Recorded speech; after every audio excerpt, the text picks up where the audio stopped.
Pastor Samuel já falou sobre o defunto. Pastor Edil sobre adoração.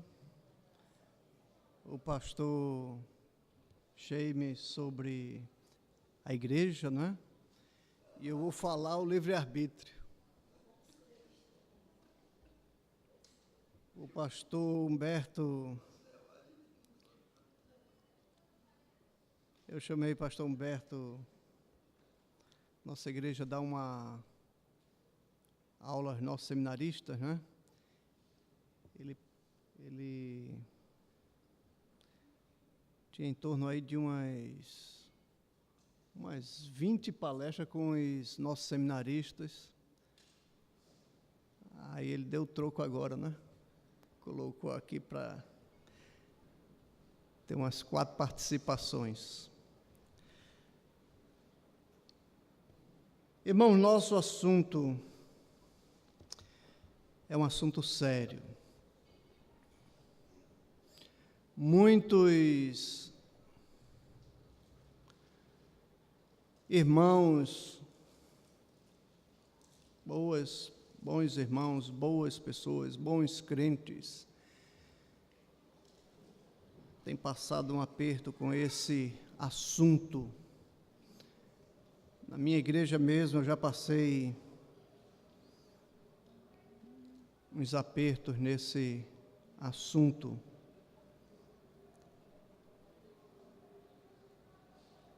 Mas abra a sua Bíblia em Romanos capítulo 9. Romanos capítulo 9. Vamos ler os versos de 1 a 8. Os irmãos estão muito tempo sentados, né? Vamos ficar de pé um pouquinho para descansar e também aquela reverência à palavra do nosso Deus. Romanos capítulo 9, versos de 1 a 8.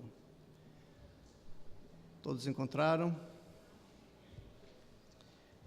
Digo a verdade em Cristo, não minto, dando testemunho comigo a minha consciência do Espírito Santo, que tenho grande tristeza e incessante dor no meu coração, porque eu mesmo desejaria ser separado de Cristo por amor de meus irmãos, que são meus parentes segundo a carne, os quais são israelitas, de quem é a adoção e a glória e os pactos e a promulgação da lei e o culto e as promessas, de quem são os patriarcas e de quem descende o Cristo segundo a carne, o qual é sobre todas as coisas, Deus bendito eternamente. Amém.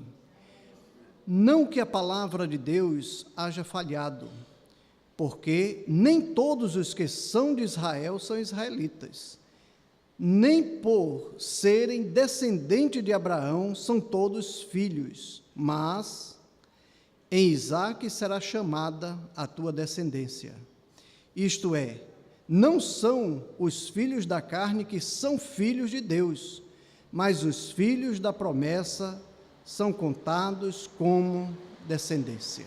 Vamos orar. Nosso Deus e nosso Pai, agradecemos todas as bênçãos derramadas em nossas vidas, agradecemos por essa conferência maravilhosa ao Pai, que muito alenta as nossas almas e nos abençoa. Peço por todos os pregadores, palestrantes, pela vida dessa igreja, o pastor Humberto, e peço que o Senhor nos conduza e nos ajude no tema que temos para tratar nesse momento. Em nome de Cristo oramos. Amém. Podem sentar, irmãos.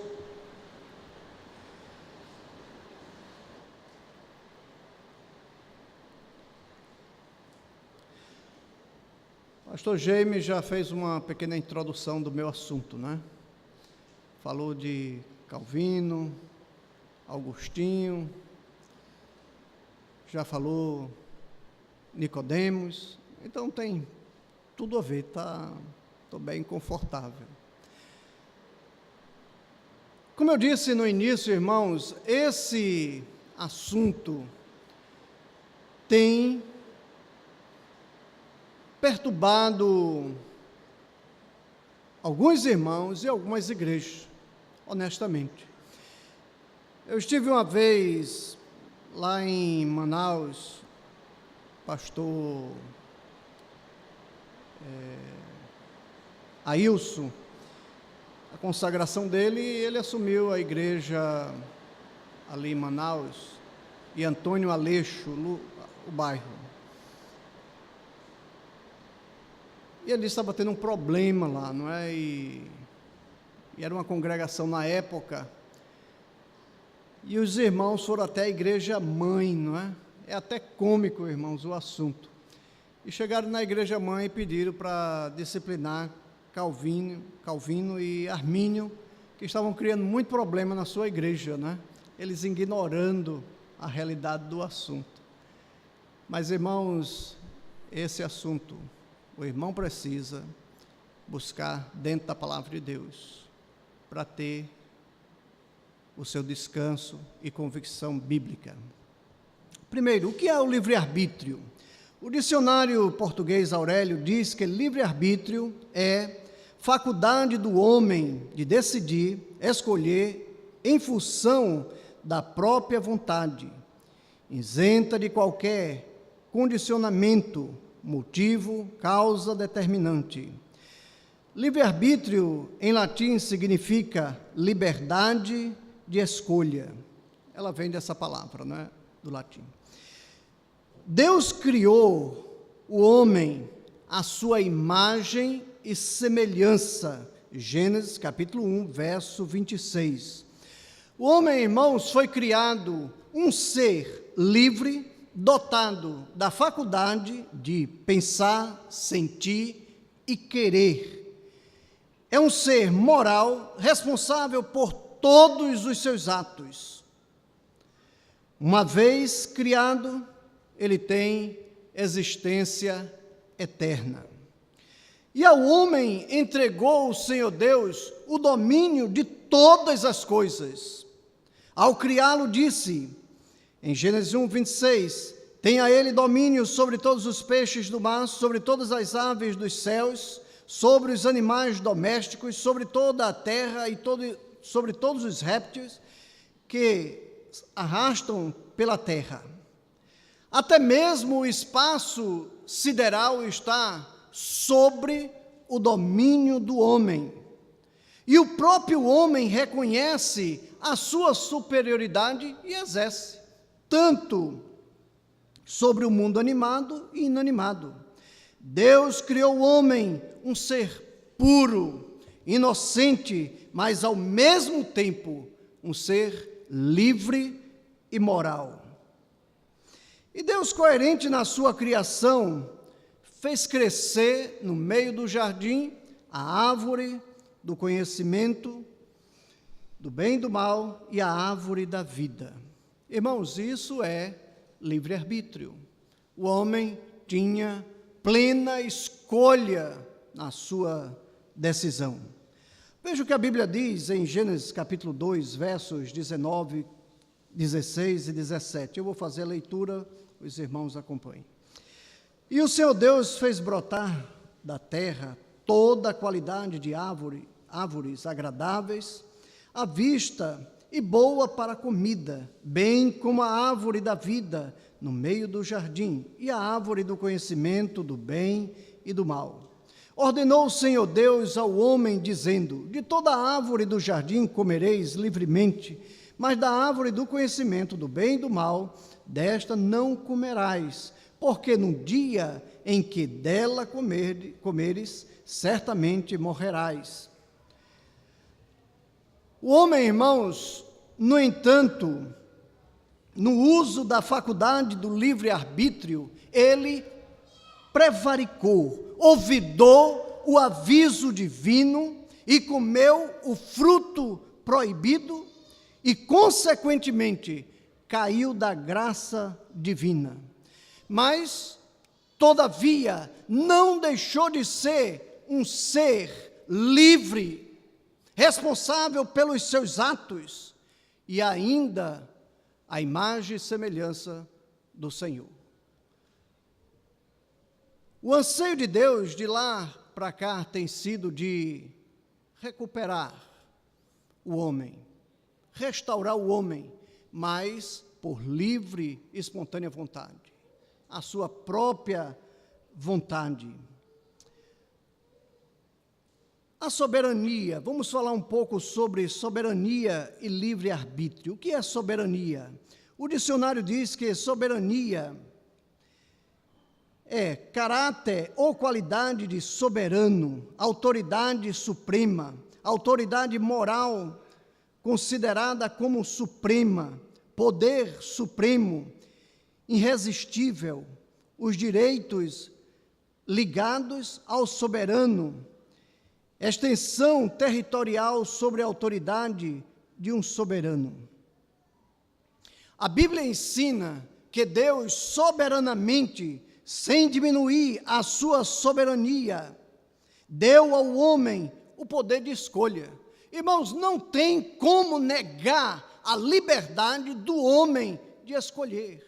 Eu tenho aqui uma dezena de versículos, alguns apenas. Se você quiser verificar, você pode anotar e verificar. Mas a Bíblia está cheia de exemplos sobre a liberdade do homem. Gênesis capítulo 2, 15 a 17, Deuteronômio 30, 19 a 20, Josué 24, 15, Romanos 2, 6 a 11, Neemias 9, 16 a 17, Neemias 11, capítulo 11, verso 2, Juízes 5, verso 2, Romanos 6, 11 a 14, 1 Coríntios 6, 12, 1 Coríntios 10, 23, Gálatas 5, 13 e assim em diante. Todos falam da livre escolha, a liberdade soberana de Deus, do homem ter a sua liberdade na sua escolha. Portanto, somente o homem é responsável pela sua livre escolha. O erro básico do calvinismo é não aceitar que Deus pode dar soberanamente ao homem o poder de escolha genuína. Eles não conseguem entender, eu vou explicar mais na frente, e ele ainda, dando a liberdade ao homem, permanece no controle universal. Irmãos, Deus é atemporal. Deus não está preso no tempo como nós estamos. Se você for estudar esse assunto, pegar algum livro sobre o calvinismo, irmãos, é de dar um nó na cabeça. Para muitos acham intelectual. Honestamente, eu fico aborrecido quando leio livros, citados cristãos, e ali faz citações desses homens. Irmãos, essa é uma raça perdida, honestamente. Eu estava lendo recentemente, nas minhas pesquisas, sobre o assunto, e aquele escritor, ele citou um historiador que diz que o próprio Calvino, antes da sua morte, não tinha certeza se iria para o céu. Agora veja, esse camarada criou um problema e cria hoje ainda no âmbito cristão, e no final ele mesmo não tem a certeza da vida eterna. Recentemente, fui espetado, e provocado por um calvinista, e eu não queria para a briga, eu estava quieto, eu procuro evitar, irmãos. Mas o bicho insistindo, apertando, e eu disse, tudo bem. E falamos um debate, procurei manter o equilíbrio. Mas eu disse, você tem certeza que irá para o céu? Tenho certeza. Eu disse, qual a prova? Eu vou à igreja, eu tenho vontade de orar, de ler a Bíblia. Eu disse,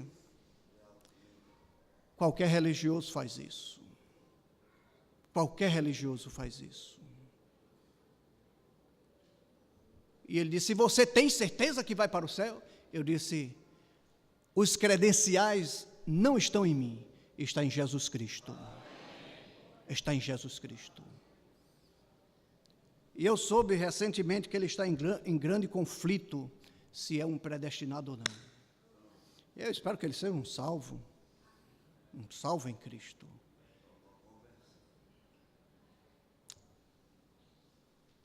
Irmãos, sabe o que eles dizem? Eles não aceitam a presciência de Deus. A trama é tão... Obrigado, pastor, pelas palavras. Eu não queria citar porque vai sair na rádio aí e tal.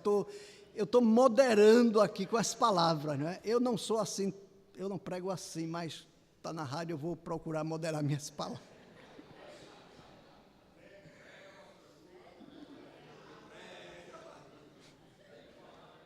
Mas eles dizem o seguinte, irmãos, eles veem, eu vou falar mais na frente, mas eles tiram completamente a onisciência de Deus, os atributos santos de Deus.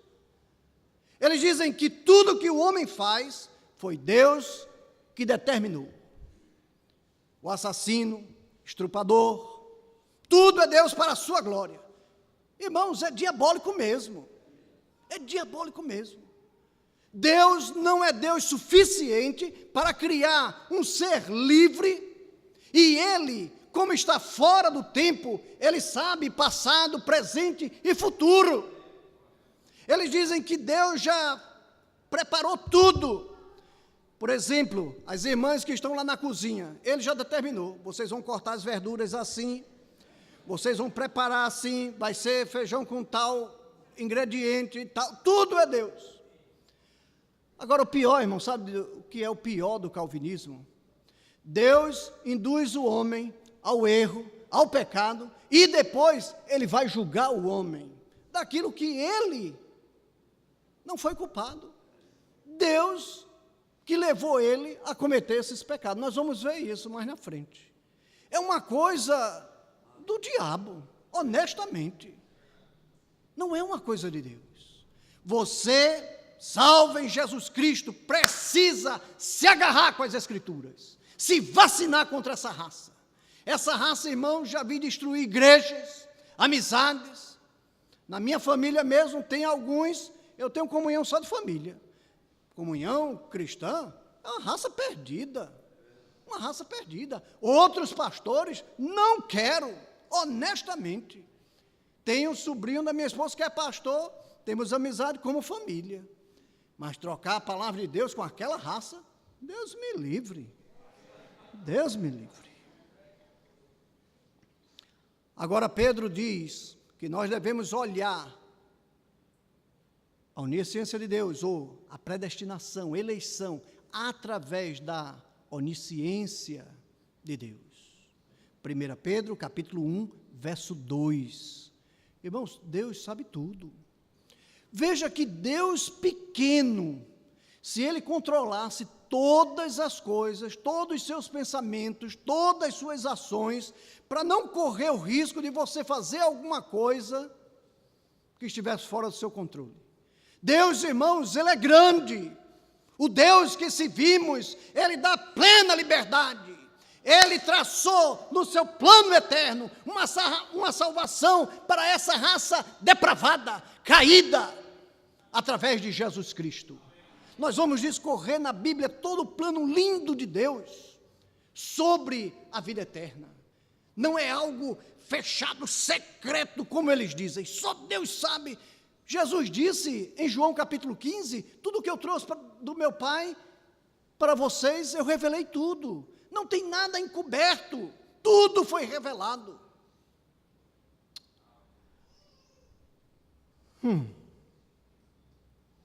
Agora, sabem por que não reconhecem a soberania e o livre-arbítrio?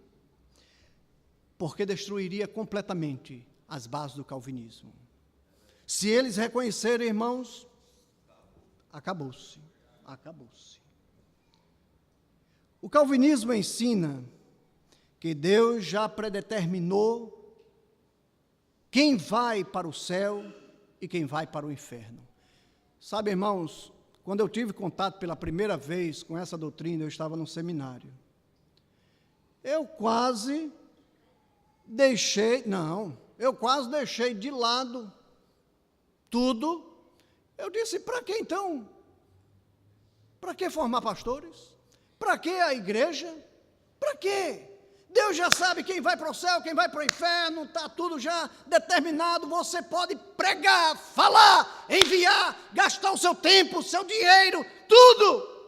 Que adianta? É uma brincadeira de mau gosto. Mas isso não é verdade, irmãos. Deus sabe porque Ele é Deus. Ele já viu todos. Ele escreveu o nome antes da fundação do mundo. Nada é surpresa para Deus. Às vezes alguns crentes dizem assim, ainda bem que Deus está no controle, Deus ainda está no controle. Irmãos, quando foi que Deus não esteve no controle? Deus não estava no controle quando Satanás caiu? Deus não estava no controle quando o homem pecou? Deus sempre esteve, sempre estará no controle de todas as coisas. E Ele nos dá a plena liberdade. Irmãos, essa é a maior bênção. O maior dom que Deus nos deu, o livre-arbítrio. Através desse dom, irmãos, podemos receber todos os outros em Cristo Jesus. Mas, honestamente, é a primeira vez que eu tive contato com esse assunto. Eu disse, não é possível que eu sirva um Deus assim. Um Deus tão miserável. Já uma criança nem nasceu, já está predestinada, vai para o inferno. Não fez nada, não pecou nada, não disse nada, mas vai para o inferno mesmo assim, só para ele mostrar que é soberano. É essa a ideia, Palmer, um calvinista famoso, disse que até mesmo o mover do dedo e erro de um datilógrafo, hoje em dia a maioria não conhece mais o que é datilografia, né? Digitação, né? Até um erro no digitar é a vontade de Deus. Você digitou a letra errada, é a vontade de Deus. Sabe, irmãos, isso me leva a pensar um monte de coisa. Os calvinistas não deviam viver bravo, nem aborrecido. Tudo é vontade de Deus, porque está bravo. Se o pastor desce a lenha, porque está bravo com o pastor. É vontade de Deus que ele desça a lenha. Se ele quebra a perna ali de um, por que ficou bravo com o pastor? Não devia ser. Você está desagradando a Deus assim. Está vendo? Já está usando livre-arbítrio. É uma coisa.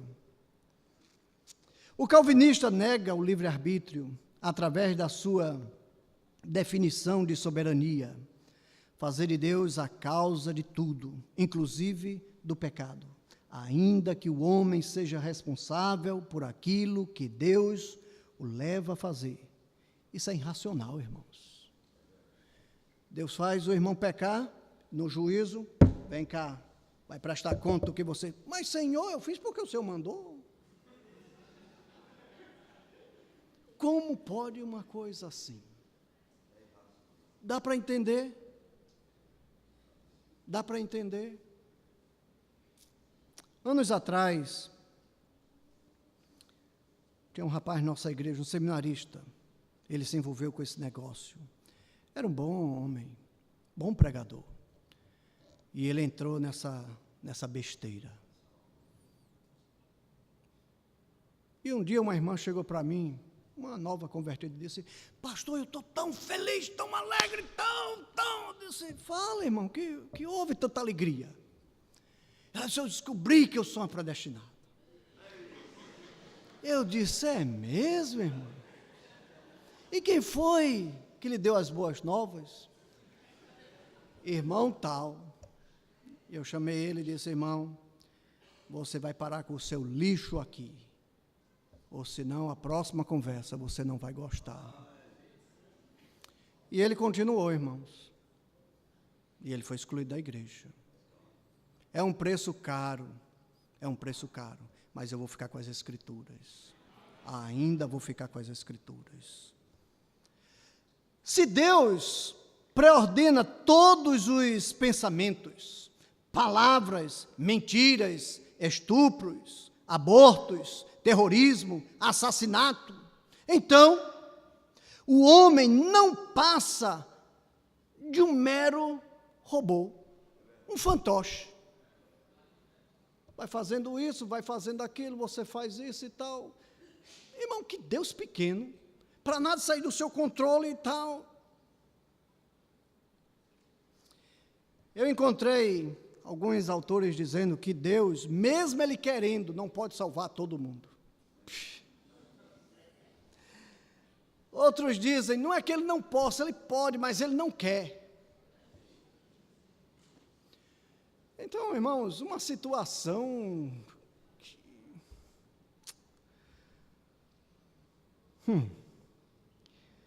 E no final Deus vai condenar o homem por aquilo que Ele mesmo pré-ordenou o homem fazer, ou seja, o homem será condenado por aquilo que ele não é responsável. Isso não é um paradoxo, irmãos? Uma contradição? O livre-arbítrio é a obra mais maravilhosa de Deus. Irmãos, é uma coisa extraordinária, extraordinária. Pastor, geralmente, no início do ministério, ele quer ter o controle de tudo na igreja. Quando ele é novo, né? Depois ele vai entendendo isso. E eu passei essa fase, né?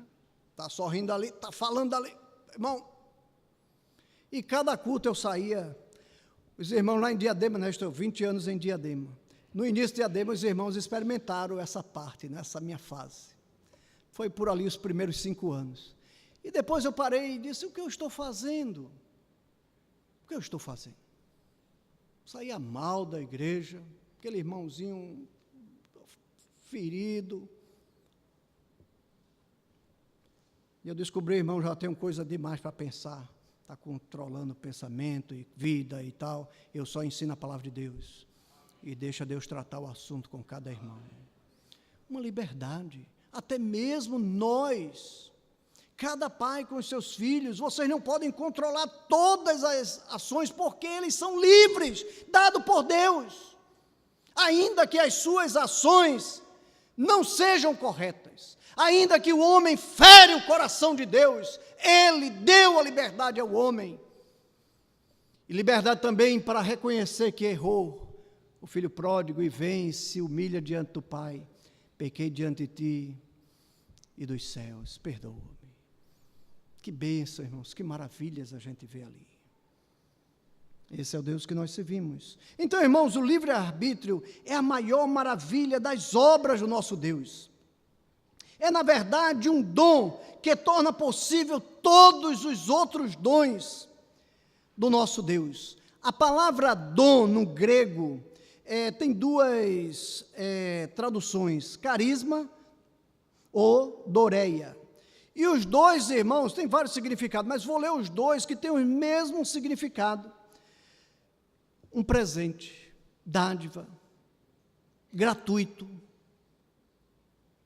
É um dom de Deus, é um presente de Deus para as nossas vidas. Pois sem um livre-arbítrio, um poder de escolha, o homem não poderia receber conscientemente qualquer outro dom moral do nosso Deus. A Bíblia diz repetidamente que homens e mulheres são convocados a fazerem escolhas morais como amar a Deus e obedecê-lo, crer no Evangelho e receber a Cristo. Veja, Josué 24:15, escolhei hoje a quem quereis servir. Isso não é livre-arbítrio? Ou tem outra palavra que não estamos entendendo? Escolhei hoje a quem querem servir. Isaías 1:19, se quiseres e me ouvirdes, comereis o bem da terra. O próprio Deus dizendo. Daniel 1:8, Daniel propôs no seu coração que ele não se contaminaria. Uma escolha de Daniel e seus amigos. Não se contaminariam. Existem 3 coisas que Deus não pode fazer para salvar o homem. Primeiro, Deus não pode salvar o homem sem a pena ser quitada. No Getsemane, Jesus orou e disse o seguinte, Mateus 26, verso 39, meu Pai, se é possível, passa de mim esse cálice. Irmãos, se fosse possível a salvação por outro meio, você não acha que Deus faria? Mas não existe outro meio, não é por a determinação de Deus, se fosse pela sua determinação, Ele faria. Mas a pena tinha que ser paga, não existe outro meio.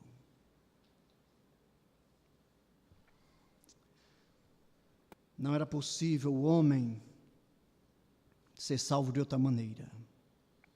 E nem mesmo Deus, Ele pode determinar quem vai para os céus ou quem não vai. Porque Deus amou o mundo de tal maneira que deu o seu Filho, para que todo aquele que nele crê não pereça, mas tenha a vida eterna. Todos, não é um, não é outro, mas eles interpretam esse verso de outra forma, viu? Todos os eleitos. Segundo, Deus não pode forçar um dom a ninguém.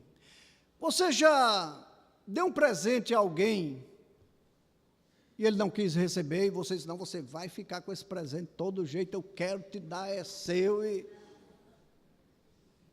presente, irmãos, é uma coisa engraçada, interessante, nobre, do coração. Presente não tem preço. Às vezes você pode trabalhar 2, 3 anos, talvez até mais, para dar àquela pessoa que você ama, que você estima. Não tem preço.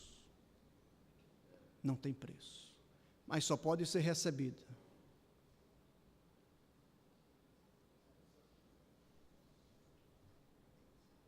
se ele assim desejar. Não tem outra forma. Não tem outra forma. Hoje, eu acho que foi o pastor, não lembro se foi o pastor Edilson ou o pastor que estava falando do perdão, não é? O que concede e o que recebe.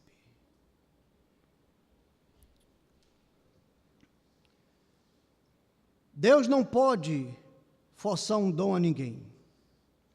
Esse fato demonstra que a salvação para o eleito não pode ser pela predestinação, não dessa forma que eles dizem. Porque a salvação não pode ser nem adquirida, comprada ou merecida. Porque Deus não faz acepção de pessoas. Ele mesmo diz na sua palavra, alguma coisa está errada. Colossenses 3, 25, 1 Pedro 1, 17. A salvação só pode ser recebida como um dom, favor não merecido, um presente do nosso Deus. O dom não pode ser imposto pelo doador contra a vontade do recebedor. É livre. Terceiro, até mesmo Deus não pode forçar ninguém a amá-lo ou deixar de amá-lo.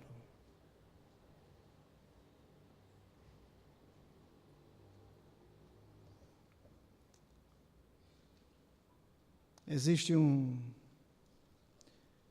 problema sério com esse assunto, principalmente nos matrimônios hoje.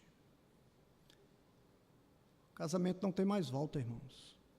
É uma aliança eterna entre 3 pessoas.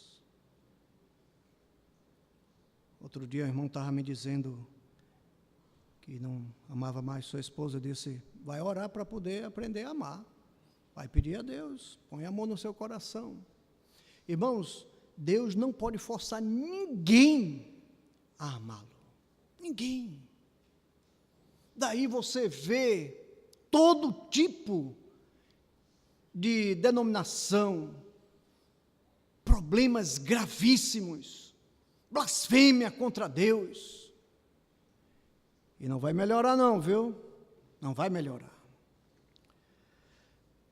O verdadeiro amor vem de um coração voluntário pela própria natureza da recepção do doador.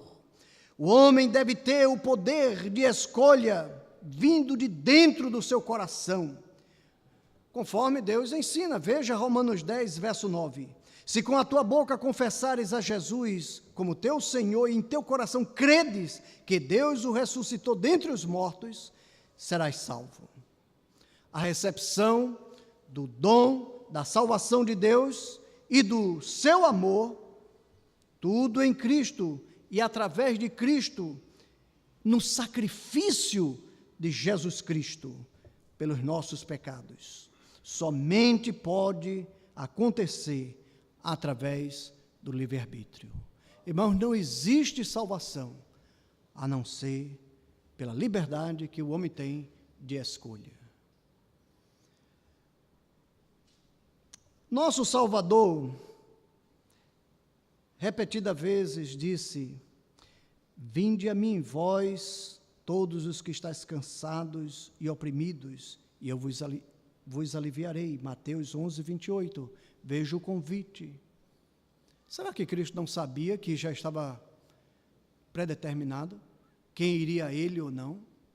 Será que ele não conversou com Deus sobre isso, seu Pai? E agora está fazendo o convite. João 7,37, quem tem sede, venha a mim e beba. Livre-arbítrio. Apocalipse 22:17, quem quiser, tome de graça da água da vida. Livre-arbítrio. Conforme as Escrituras, podemos concluir que Cristo está oferecendo a todas as pessoas, um dom, um presente, que pode ser recebido ou também rejeitado. Eu tinha feito uns slides para mostrar o que eu vou falar agora, mas eu tinha que fazer ainda alguns ajustes. Pastor Samuel Barreto não estava muito bem da garganta, então nós trocamos. O calvinismo, para explicar a sua teoria, ele criou uma heresia chamada tulipe ou tulipa, um acróstico, né? Um acróstico é uma palavra que você faz várias palavras das letras principais. Então, aqui está a coluna vertebral do calvinismo. A letra T significa depravação total do homem. O homem, quando caiu, ele está impossibilitado totalmente de ser salvo, dele ter essa escolha. Ele está morto espiritualmente, em transgressão e pecado. Letra U significa eleição incondicional, que Deus decide, não sobre qualquer base, mas pelo o mistério da sua vontade, que só Ele sabe. Então não é a sua vontade, você é eleito, não é. Mas na frente eu vou apertar isso aqui. Letra L significa expiação limitada. Os eleitos são os únicos por quem Cristo morreu em pagamento da pena pelos seus pecados, e que a morte dele não é eficaz para qualquer outra pessoa, mas somente aquele que ele ilumina as mentes para essa eleição. Acredite ou não, é a sua doutrina. Letra I, significa graça irresistível, que Deus é capaz de causar a quem quer, a quem Ele deseja, que responda ao Evangelho. Ele vai endurecer o coração daquela pessoa, vai ficar tão duro como de Faraó. Eita, pastor, e agora? Faraó tem explicação, viu, irmãos? E é explicação bíblica. Ela mesma se explicando. O problema dos calvinistas é que eles não comparam versículos com versículos, como instruiu o apóstolo Paulo e também Isaías. Não tem outra maneira de se interpretar a Bíblia, a não ser comparando ela com ela. E letra P significa perseverança dos santos, que Deus não permitirá que qualquer dos eleitos falhem em perseverar, não viver uma vida consistente com a salvação que Ele os tem dado soberanamente. Essa é a tulipa do calvinismo. Philippe Congton disse o seguinte: a tulipa é uma linda flor, mas uma péssima teologia. O fruto da flor é atraente, o fruto da teologia é chocante, para não dizer que mata. Um testemunho esmagador do livro de Romanos. Irmãos, o livro de Romanos, o centro, o tema central de Romanos, todo o livro, é fé. Fé. O justo viverá pela fé. Romanos 1,17. A justificação é pela fé. Romanos 3,28. A salvação é pela fé. Romanos 10, 9 a 10. Veja o que o apóstolo Paulo diz em Romanos 1,16, que o Evangelho é o poder de Deus para a salvação de quê? Não, irmão, todo aquele que já está predestinado, não. Todo aquele que crê. Todo aquele que crê. O poder para a salvação de todo aquele que crê. O poder efetivo, irmãos, poder real, verdadeiro, da salvação, para salvar o homem, vem de Deus. Porém, o homem recebe a salvação somente através da fé. Não tem outro meio. Nós vamos ver, nos próximos minutos que eu ainda tenho, de Gênesis até Apocalipse. É pela fé. É pela fé. Aqui em Romanos, Paulo está explicando a sua raça. Quando Paulo falou que era pela fé, eles gritaram, mas não vai resolver gritar. Que é eleito, que é predestinado, não vai resolver. O plano soberano de Deus é Jesus Cristo. Nos aponta a cruz do Calvário. Não é pela obra, de forma alguma. No entanto, o calvinismo insiste. Arthur Pink, outro calvinista famoso, para ele, receber a Cristo pela fé, ele diz que é obras. Ele chama de um esforço humano. Você está se esforçando, fazendo alguma coisa para a sua salvação. Ele diz que você está controlando Deus. Se Deus permitisse, você estaria controlando o destino das coisas.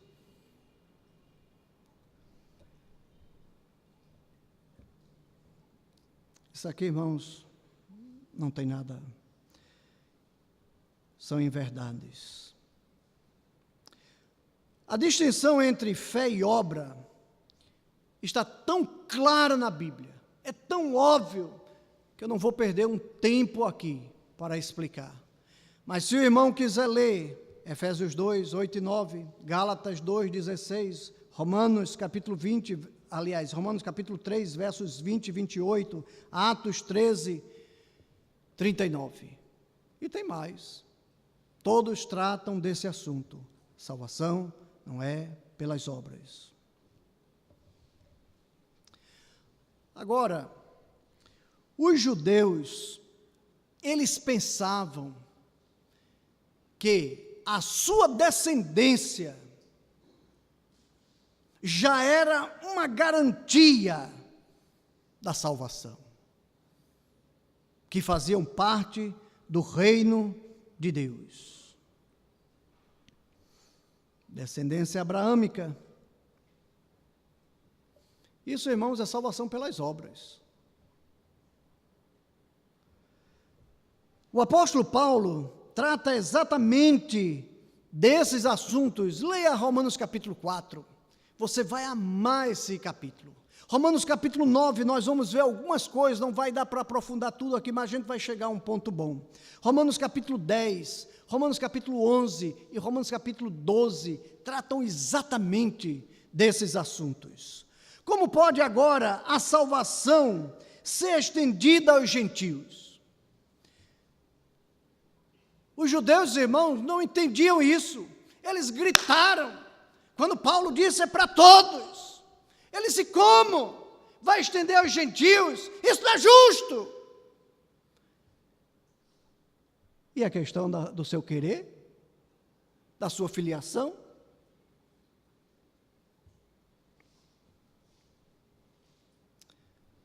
Se a salvação é pela fé, como fica a eleição de Israel? Eles perguntam. E as alianças? E as promessas? Todas essas coisas. Agora tem um problema, não é? Para o apóstolo explicar. Agora veja, irmãos, o plano de Deus sempre foi salvação pela fé. Eles não estavam enxergando isso.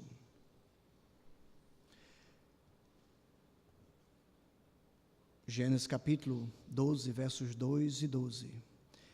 Farei de ti uma grande nação, e em ti serão benditas todas as famílias da terra. Observe a palavrinha aqui, todas as famílias da terra.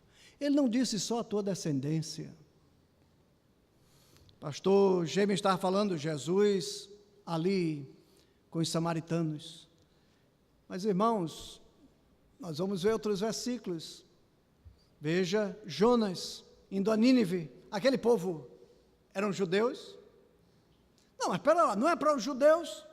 Não é para uma raça separada? Para todos. Sempre foi através da promessa para todos. Em ti serão benditas, abençoadas todas as famílias da terra. Através de Israel, a salvação seria estendida a todas as nações. Leia Salmo 96, 1 e 3.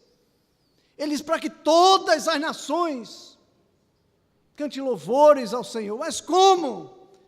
Uma nação perdida ia louvar, abençoar, glorificar o nome do Senhor.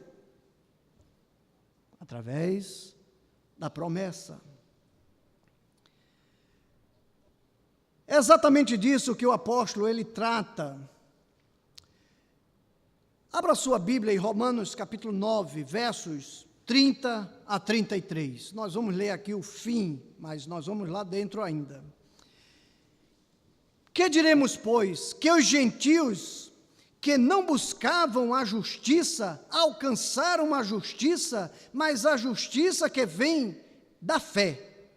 Mas Israel, buscando a lei da justiça, não atingiu a lei, não atingiu esta lei. Por quê? Porque não a buscavam pela fé. Ouviram? Não a buscaram pela fé, mas como que? Pelas obras. E aqui tem um problema. Tropeçaram em quem? Tropeçaram nas promessas, não é? Tropeçaram em Cristo.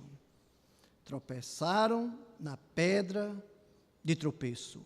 Como está escrito: eis que eu ponho em Sião uma pedra de tropeço e uma rocha de escândalo, a quem nela crê não será confundido.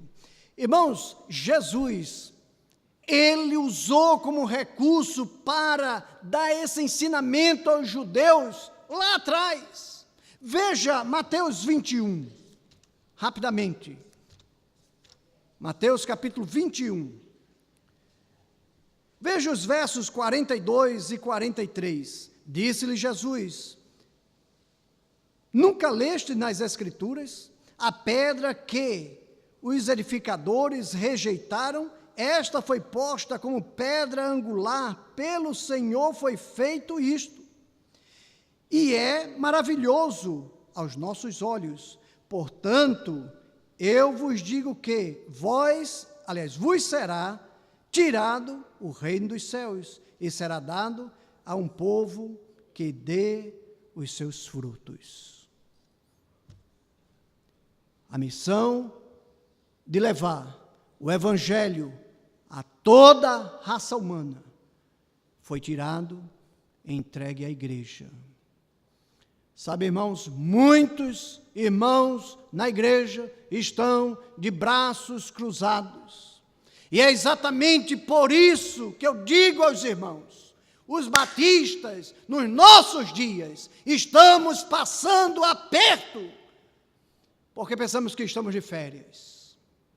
Olha o exemplo de Israel, onde está hoje, inimigo de tudo que é lado.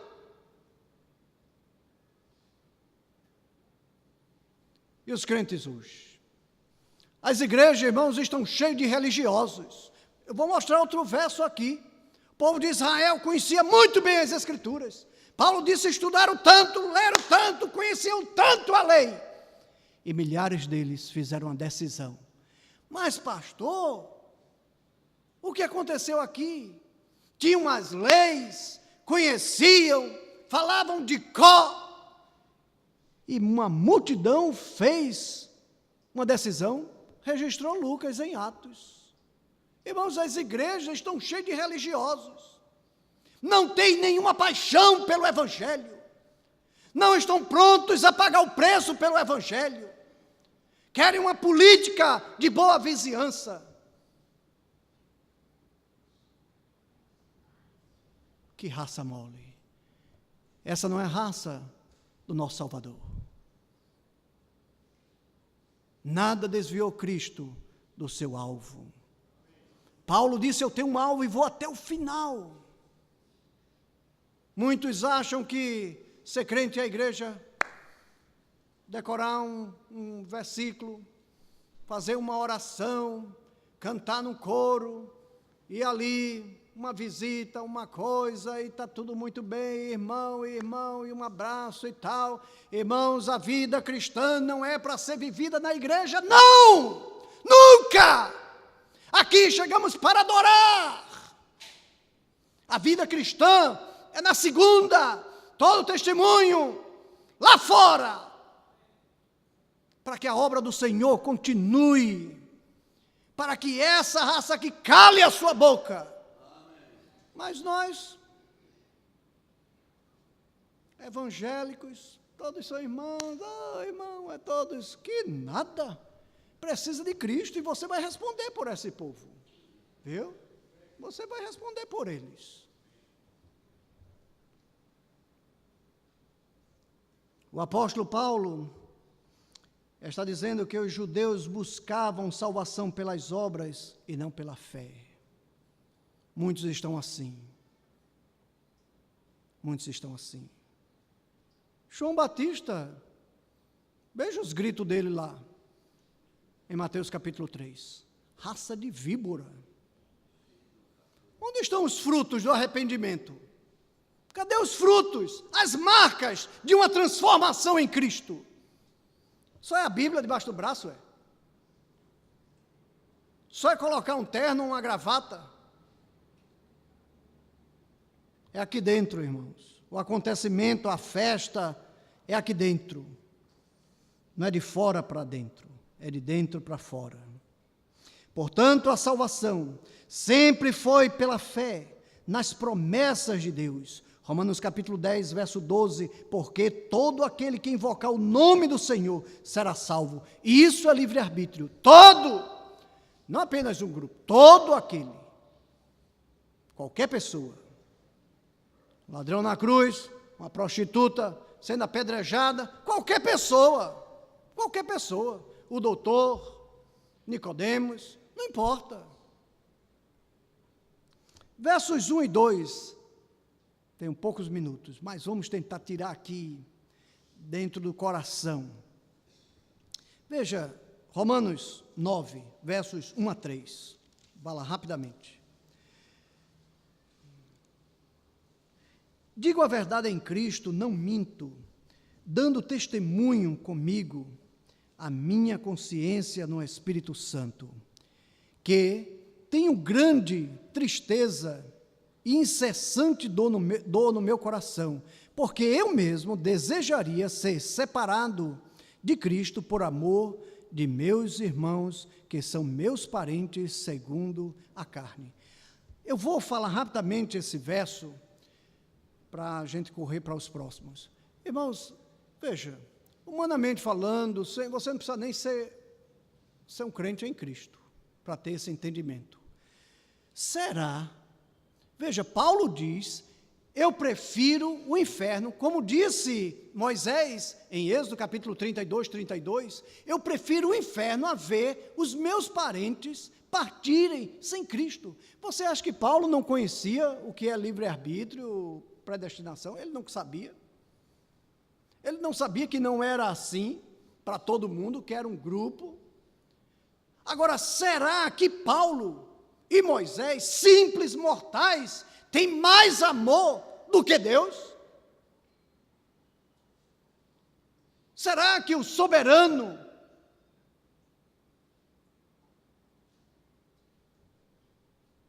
deu algo àquela raça? Um amor tão grande, a ponto de dizer, não, eu não quero o céu. Ver os meus parentes indo para o inferno. E isso é livre-arbítrio, viu? Paulo está contradizendo a vontade de Deus. Moisés também.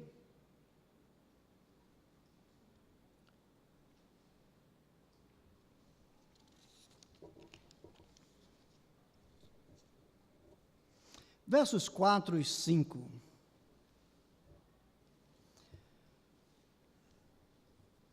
Os quais são israelitas,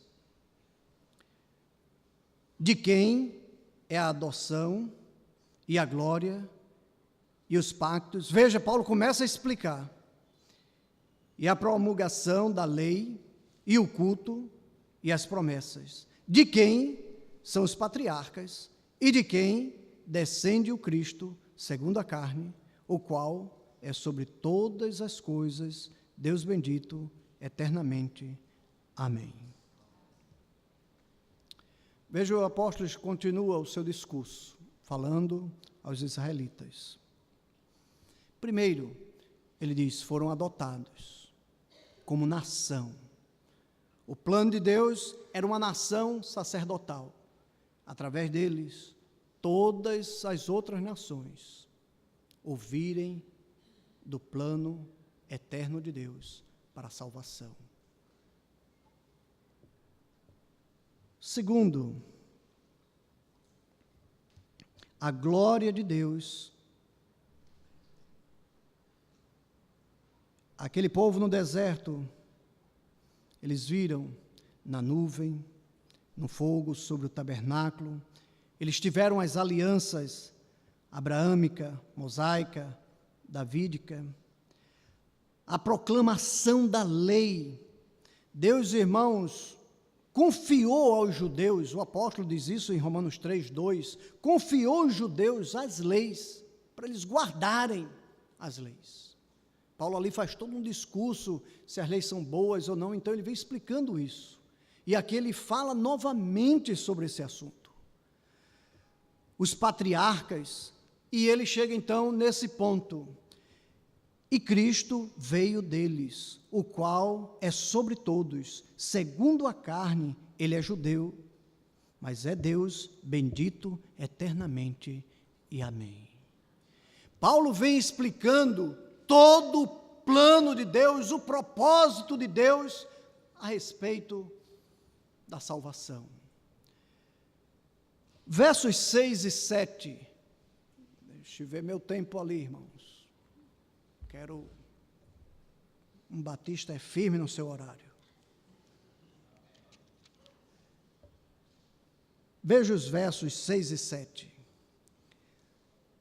Não que a palavra de Deus haja falhado, porque nem todos os que são de Israel são israelitas. Algum problema aqui. Nem todos que são de Israel são israelitas. Nem por serem descendência de Abraão, veja, Paulo está explicando claramente, nem por ser descendência de Abraão, são filhos, todos são filhos, mas em Isaque será chamada a tua descendência. Agora observe que Paulo trata da justiça de Deus, livre-arbítrio. Deus é justo pela maneira que trata os gentios, esquecendo, deixando a nação eleita de lado. Ele responde, versos 21, capítulo 3, Romanos capítulo 3, versos 21 a 31. O plano de Deus sempre foi um povo regenerado, que cresce nas promessas pela fé. De Abraão, a nação de Israel. Não era simplesmente por um nascimento judeu. Deus planejou salvar vidas, transformando pela fé. Em Israel havia os naturais, os nascidos da nação, e os regenerados, os que criam nas promessas. Eu vou explicar isso aqui, se o tempo deixar. Isso explica um fato interessante. Quando Cristo veio ao mundo, o Messias prometido, através de Israel, todas as promessas, chegou o dia do Messias. Por que ele não foi recebido? Por que ele não foi recebido? Alguma coisa estava errada. Porque aquele povo não era verdadeiramente judeus. Eram nascidos apenas da carne. Observe que alguns testemunhavam. Houve alguns testemunhos reconhecendo que ele era o Messias. Mas não receberam. Em Atos capítulo 21, verso 20, Lucas registra aqui, aquele versículo que eu falei, eu não vou ler, que milhares de judeus o receberam. Lucas diz, todos zelosos da lei. Lê o verso. Todos zelosos da lei, mas não eram judeus verdadeiros, aliás, não eram salvos. Zelosos da lei, sem salvação. Quantos crentes hoje são zelosos na palavra de Deus? Horário do culto, as pregações, as lições.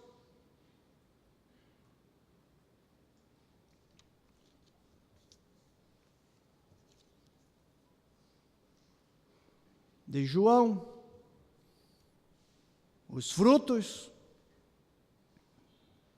O plano de Deus, irmãos, sempre foi um povo regenerado pela fé, livre escolha. Não só o nascimento natural, filho da carne, não era crente. Filho de um crente, não é crente.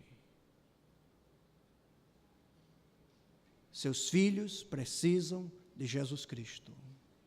Não é para eu ir à igreja com vocês, por ler a Bíblia e tal, que fizeram uma decisão. Você precisa explicar, ensinar o plano de Deus. Precisam abraçar a fé. No versículo 7, Paulo resgata a história do Velho Testamento para ensinar a respeito da eleição pela graça. Não uma eleição arbitrária para salvar esse ou condenar aquele. O apóstolo não está ensinando que Deus decidiu odiar Esaú e amar Jacó antes da fundação do mundo. Veja o verso. Nem por serem descendentes de Abraão são todos filhos, mas em Isaque será chamada a tua descendência.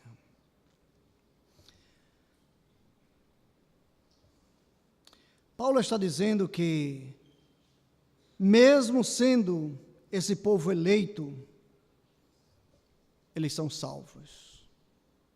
Eles são salvos. Nem mesmo, irmãos, por ser batista quer dizer que é salvo. Nem mesmo. Antigamente eu pensava que era. Mas nossos dias, irmãos, nem o nome batista, né? Se puxar assim embaixo daquele nome, tem outro nome. Eu fico com minhas antenas em pé. Os versos que lemos mostram os planos de Deus e a sua soberania, tratando pessoalmente. Paulo diz que somos filhos de Deus através da sua misericórdia, não pelas obras. Ele continua, nem por serem descendentes de Abraão são todos filhos. Veja o verso 8. Isso é, não são os filhos da carne que são filhos de Deus, mas os filhos da promessa são contados como descendência.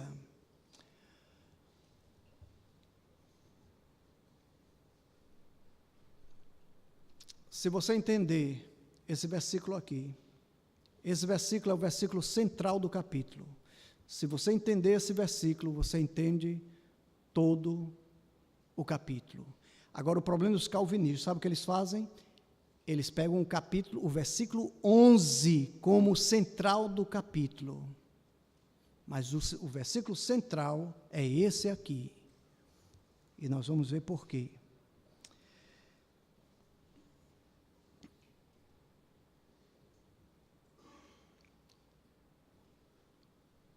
Não são os filhos da carne que são filhos de Deus, mas os filhos da promessa, a semente espiritual de Abraão, da qual veio o Messias.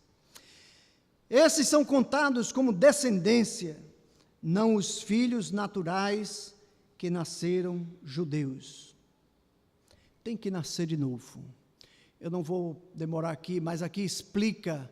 Um judeu, o pastor James estava falando hoje de Nicodemos, um judeu, para um judeu, ele nascendo, o judeu já era salvo. Jesus disse, olha Nicodemos, necessário nascer de novo. É por isso, irmãos, a sua indagação, um homem velho, um doutor. Ele disse, mas Senhor, como pode? Pela herança, eu vou nascer de onde? Nascer de novo de onde? Ele disse, Nicodemos, estou falando das coisas espirituais. Por isso, aquele doutor não entendia.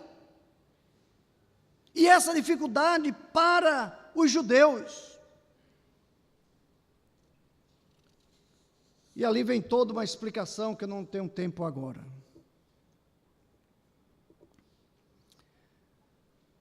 O verso 8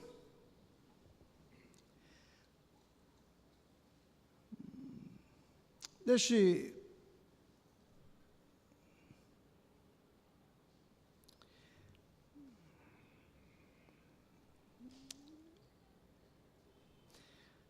Bem, eu vou sair do meu roteiro aqui e vou explicar, porque o tempo não vai deixar. Temos duas coisas aqui, preste bem atenção. Ele fala de filho natural, nascido da carne, e uma descendência sobrenatural. Observe, naturalmente, Abraão e Sara não podiam ter filhos. Se você lê Romanos capítulo 4, versos 19 a 20, diz que eles já estavam com seus corpos mortos na área de procriação. Mas Abraão creu na promessa de Deus. Então veja que o filho natural seria quem? O filho natural seria quem? Ismael, não é? Ele tinha as possibilidades de ter um filho, e teve com a escrava Agar. Mas a sua esposa, Sara, ela não tinha possibilidade. Então era algo sobrenatural. Era o da promessa, não o da carne. Era o filho da promessa. Era o sobrenatural. Não era por nascer judeu, é nascer novamente em Jesus Cristo, pela promessa que nós somos salvos. E uma livre escolha do homem. Irmãos, quando você pega aqui os dois filhos de Rebeca, o próximo recurso que Paulo vai usar, ele não está falando o problema que eles pegam ali como pessoa, amou um, odiou o outro. Odeio, olha, Rebeca, eu vou amar Jacó, mas Esaú, a tranqueira, nem nasceu, não fez nada, nada de bom, nada de ruim, mas eu odeio esse aqui. Essa palavra aborrecer, irmãos, no original, não é odiar. Veja lá, que Jesus disse, aquele que não aborrecer pai, mãe e tal, por amor de mim. Ele está falando prioridade, tem que comparar os versículos. E ele aqui não está falando de pessoa, ele está falando de nação, duas nações, não comparar o versículo lá no Velho Testamento. Ele diz a Rebeca, duas nações estão brigando no teu ventre. Duas nações. Ele não está falando de pessoas. E se você, eu vou adiantar aqui algumas partes, só para mostrar ao irmão, e se você observar nas Escrituras, Esaú nunca serviu a Jacó, mas a nação, os descendentes de Esaú, serviram a Israel. Veja o que Deus diz em Deuteronômios capítulo 23, verso 7 e verso 8. Não abominarás o Edomita. Edomita são aqueles descendentes de Esaú. Não abominarás o Edomita, pois é teu irmão, nem abominarás o egípcio, pois peregrino foste na sua terra. Os filhos que lhe nascerem na terceira geração entrarão na Assembleia do Senhor. Isso aqui é maravilhoso, irmãos. Isso aqui é maravilhoso. Mesmo aqueles que eles dizem que Deus vai mandar para o inferno e a odiar, Deus está dizendo aqui, olha, eles vão entrar na congregação, isso é, fariam parte do louvor ao nosso Deus. Livre-arbítrio, mas o meu tempo terminou. Muito obrigado, Deus abençoe.